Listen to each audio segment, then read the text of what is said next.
The adventure begins in Doomsday Clock issue 2. Dumping out a box of their old costumes, Mime and Marionette talk about the old woman who would make villains their costumes, aptly named the tailor's wife. While they talk about their story, Adrian fixes the owl ship. The two psychopaths get dressed, donning their costumes, and Rorschach isn't amused in Adrian humouring them with their costumes. But Adrian says that they are all considered criminals now, but if they find Manhattan and they convince him to come back and save the world, then maybe they can be heroes again. Mime and Marionette remember one of their countless robberies, this time of a bank, where they get the hostages to turn on one another. While dealing with the bank manager, Dr. Manhattan arrives, but before he can blast Mime into a gore puddle, Marionette steps in, allowing John to hear her unborn baby's heart beating, causing him to not attack either of the villains, instead leaving them for the police. In the present, Adrian says that he is using the two villains for that very reason, because Manhattan spared them, and that maybe he could use them to convince him to return. The 4 hours they had run out, and the world's superpowers launched their nukes, prompting Adrian to fire up the owl ship. Adrian begins powering up one of the ship's systems, which he built around Manhattan's own intrinsic field, allowing them to follow John's own quantum fingerprints to where he has disappeared to. The bombs drop, obliterating the people in the streets as their field system does not respond. The blast begins to reach them and their system activates, however they are rocked by the quantum space and are all knocked unconscious. On Prime Earth, Bruce Wayne is subject to a Rorschach test, but isn't taking it seriously, instead wanting the doctor just to sign him off. Leaving the office, he tells Lucius Fox that he won't be doing those tests again, but Lucius reminds him that the board need him to undergo annual tests now, thanks to the incident a few years back. Bruce isn't concerned with his mental health, rather the Mad Hatter that has been let loose on Gotham. Again, Lucius reminds him to be careful since LexCorp is moving in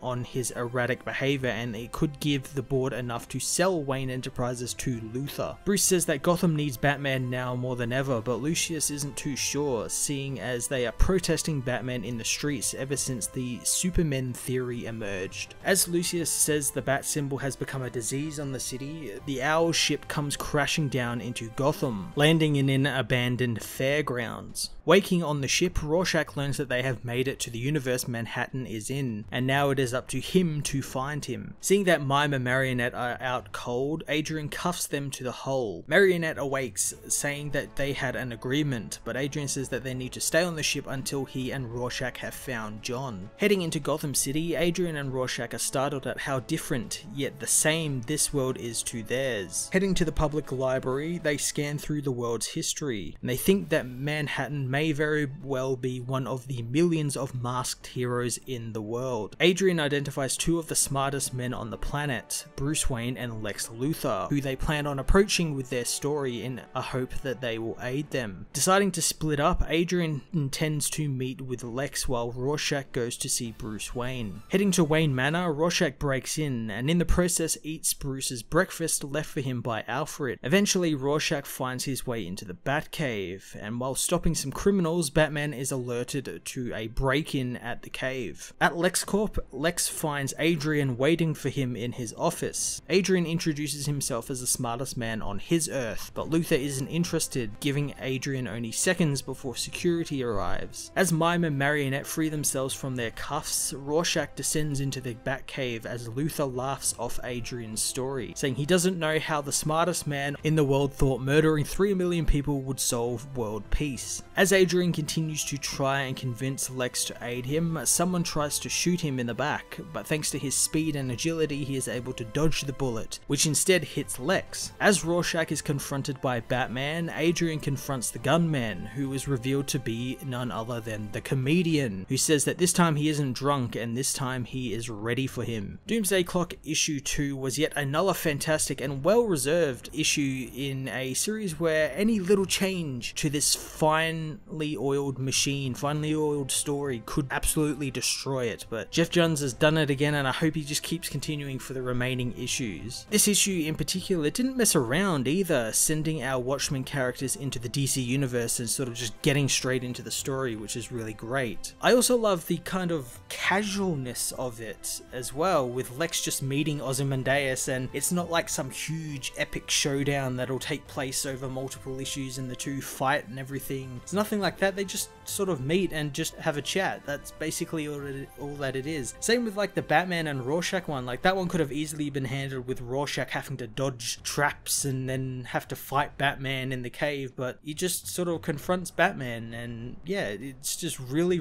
well reserved, and it's not big and grand and sort of in your face like it could have been. The biggest reveal has to be the comedian, who is somehow alive now. We're not really given any explanation on what the hell that is, but I think it might be maybe like a roadblock that Manhattan has sort of conjured up, sort of maybe brought him back from the dead or something to slow Adrian down or something, to like stop him from finding him or something. I am wholly intrigued as to what happens next for these characters. I'm going to give this issue a 10 out of 10. Hey everyone, thanks for watching my newest video. If you enjoyed it, you might also like to check out my other reviews here on my channel. You can also follow me on various social media platforms like Twitter by searching Matt_FOS, or even join the Comic Multiverse Discord server and chat with other comic book fans, including myself and Joel from Cape Joel. Want cheap comics and trades? Head over to the book depository with the link in the description to get the cheapest trades and comics around, along with free shipping anywhere in the world. Until next time, this has been Matt of the Fortress of Solitude. Thank you so much for watching.